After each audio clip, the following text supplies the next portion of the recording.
गुजरातच्या अहमदाबाद येथील मेघानी नगर परिसरात काल दुपारी 1:30च्या सुमारास एअर इंडियाचे प्रवासी विमान कोसळले असून या विमान अपघातात गुजरातचे माजी मुख्यमंत्री विजय रुपाणी यांच्यासह विमानातील सर्व प्रवाशांचा मृत्यू झाला असल्याचा दावा असोसिएटेड प्रेस या संस्थेने स्थानिक पोलिसांच्या हवाल्याने केला आहे।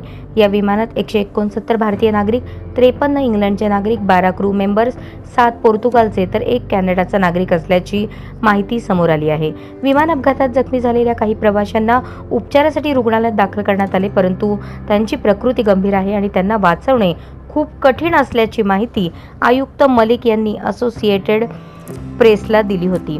घटनास्थळी बचावकार्य सुरू आहे, परंतु ढिगारा आणि आगीची स्थिती पाहता परिस्थिती आव्हानात्मक आहे, असे देखील आयुक्त मलिक म्हणाले। माहितीनुसार बोईंग 787-8 ड्रीमलाइनर या विमानात 242 प्रवासी होते, ज्यात 230 प्रवासी आणि 12 क्रू मेंबर्स होते। ड्रीमलाइनर विमानाने टेक ऑफ केल्यानंतर लगेचच ते कोसळले।